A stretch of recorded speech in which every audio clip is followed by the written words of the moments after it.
sama Emiliano Jonathan. Nah, yang kalian nonton, yang ditunjukkan Emiliano, itu yang gue tonton Emiliano di FC Utrecht juga.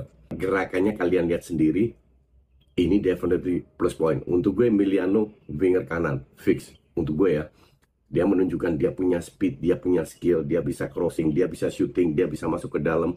Untuk gue si Emiliano harus jadi starter lawan nanti. You are ready. Right. If you are ready, you cannot be scared. Auto bikin merinding.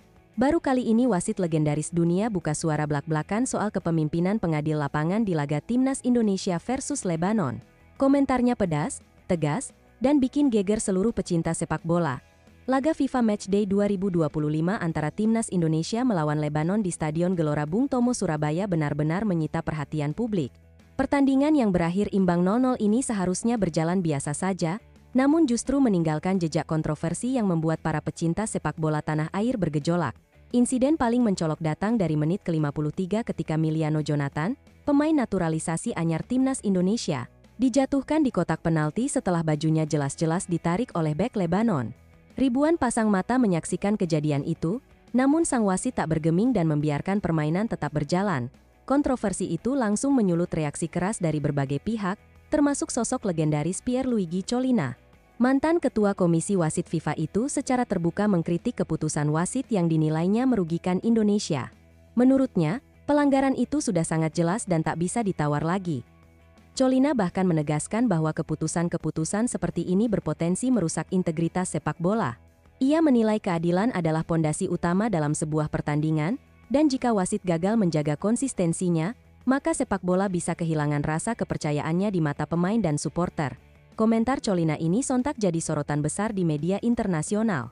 Bagaimana tidak, sangat jarang seorang legenda sekaliber Collina mau berbicara blak-blakan soal kepemimpinan wasit di laga yang bukan level Piala Dunia atau Liga Champions. Di sisi lain, para supporter Indonesia merasa suara mereka akhirnya diwakili.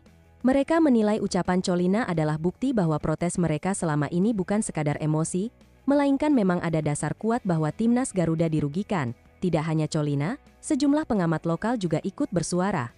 Mereka menilai bahwa seandainya penalti diberikan, Indonesia punya peluang besar untuk mencetak gol dan memenangkan laga. Kesempatan emas itu seakan lenyap begitu saja akibat keputusan yang kontroversial. Namun, terlepas dari insiden itu, laga melawan Lebanon juga menghadirkan momen bersejarah. Dua pemain naturalisasi anyar, Emiliano Jonathan dan Mauro Zijostra, resmi menjalani debutnya bersama skuad Garuda. Kehadiran mereka menambah warna baru dalam permainan Timnas Indonesia. Mauro Zijostra lebih dulu masuk di menit ke-65 menggantikan Ramadan Sananta. Penyerang muda ini langsung bekerja keras meski tidak banyak mendapat suplai bola. Fisiknya yang kuat membuat lini depan Indonesia tetap terjaga tekanannya. 5 menit kemudian, giliran Emiliano Jonathan yang dimasukkan, publik GBT pun langsung bersorak menyambut pemain muda yang sebelumnya tampil di FC Utrecht itu. Harapan besar jelas tertuju pada sang winger muda. Penampilan Emiliano langsung mendapat komentar pedas dari Coach Justin.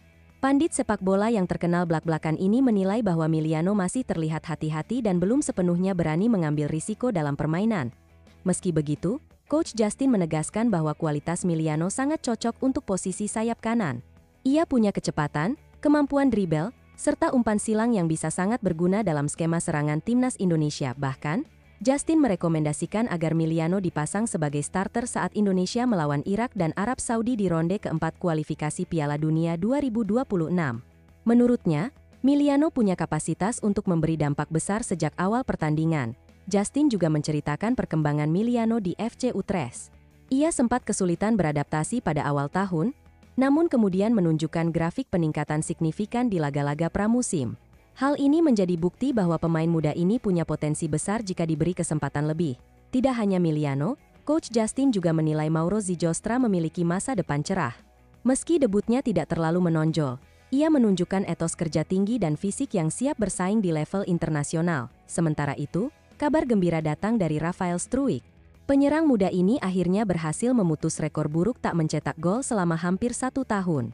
Torehan golnya ke gawang Makau menjadi obat penawar bagi rasa frustasi panjang yang ia alami.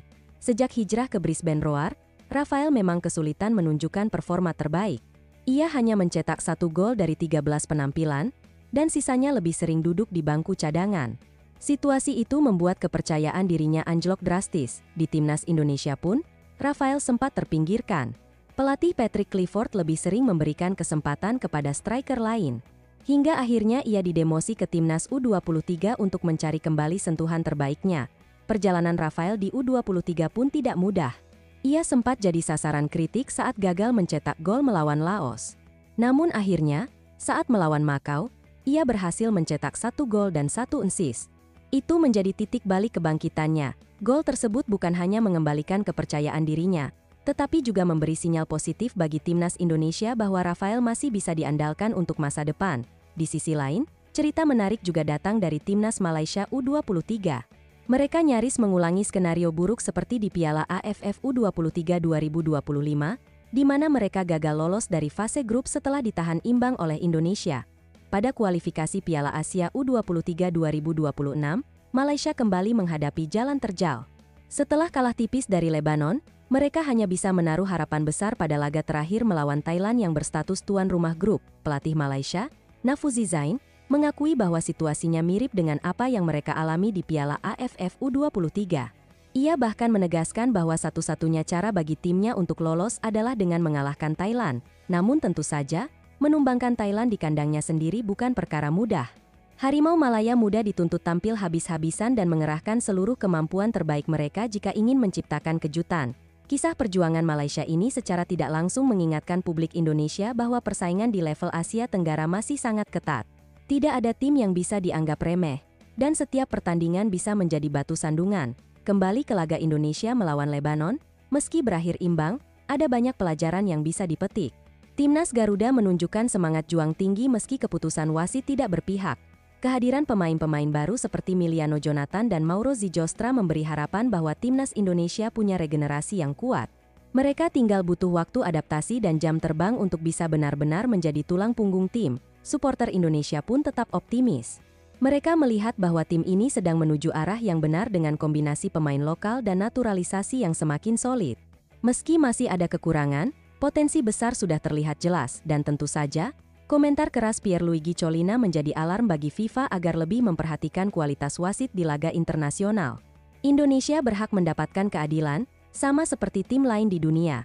Pertandingan melawan Lebanon mungkin hanya satu dari sekian banyak cerita, namun jelas menyisakan pesan bahwa timnas Indonesia kini tak bisa dipandang sebelah mata. Mereka sudah punya pemain yang siap bersaing di level lebih tinggi. Pada akhirnya, semua kontroversi, kritik, dan apresiasi itu hanyalah bagian dari perjalanan panjang Garuda. Yang terpenting, tim ini terus belajar, berkembang, dan menjaga asa untuk tampil di ajang terbesar, Piala Dunia. Itulah kisah panjang yang bisa kita rangkai dari laga Indonesia melawan Lebanon, debut pemain baru, hingga kabar Rafael Struijk dan perjuangan Malaysia U23. Semua ini adalah potongan puzzle besar perjalanan sepak bola Asia Tenggara. Jangan lupa untuk selalu dukung timnas kita, karena mereka berjuang bukan hanya untuk diri sendiri, tapi untuk merah putih di dada. Tetap semangat, Garuda tak pernah padam. Waalaikumsalam warahmatullahi wabarakatuh.